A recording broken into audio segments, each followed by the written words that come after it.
പ്രിയപ്പെട്ടവരെ, വീടുകൾക്കൊക്കെ ധാരാളം കേടുപാടുകൾ നമ്മളെ പഞ്ചായത്തിൽ, നമ്മളെ വാർഡിലും നമ്മളെ പ്രദേശത്ത്, പത്തുപേരും പ്രദേശത്ത് മൊത്തത്തിൽ എല്ലായിടത്തും ഉണ്ടായിട്ടുണ്ട്. അപ്പം അടിയന്തരമായിട്ട് നമ്മൾ ഇതിന് സർക്കാരിൽ നിന്ന് നമുക്ക് ഒരു സാമ്പത്തിക സഹായം കിട്ടും. നമുക്ക് ചിലവ് എത്ര, നാശനഷ്ടങ്ങൾ എത്ര വന്നിട്ടുണ്ട് എന്ന് കണക്കാക്കിയിട്ടാണ് സഹായം കിട്ടുക. അതിന് നമ്മൾ ആദ്യമായിട്ട് വേണ്ടത് വില്ലേജ് ഓഫീസിൽ ഒരു അപേക്ഷ കൊടുക്കുകയാണ്. പിന്നെ നമ്മളെ വീടിൻ്റെ നമ്പറും കൂടിയൊക്കെ കാണിച്ചിട്ട് കൊടുക്കലാണ് ഉത്തമം.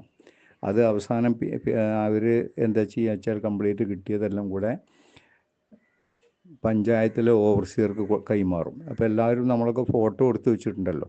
ആ ഫോട്ടോ എടുത്ത് വെച്ച് തൽക്കാലം വീടിൻ്റെ പ്രയാസങ്ങൾ നീക്കാൻ വേണ്ടി നമ്മൾ വീട് ഒക്കെ നന്നാക്കാനുള്ള ശ്രമമൊക്കെ തുടങ്ങിയിട്ടുണ്ടാവും.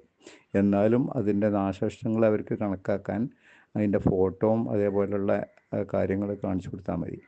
അപ്പോൾ അപേക്ഷ കഴിയണം. ഇന്നലെ സംഭവിച്ചതായതുകൊണ്ട് ഇന്ന് വൈകുന്നേരത്തിൻ്റെ അടുക്ക് തന്നെ അപേക്ഷ എല്ലാവരും കൊടുക്കാൻ വേണ്ടി ശ്രദ്ധിക്കണം.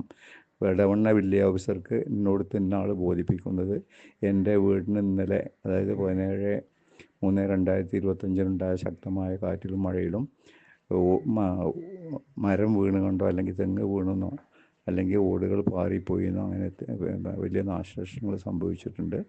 അതുകൊണ്ട് എനിക്ക് ദുരിതാശ്വാസ നിധിയിൽ നിന്നുള്ള ധനസഹായം അനുവദിച്ചു തരണം.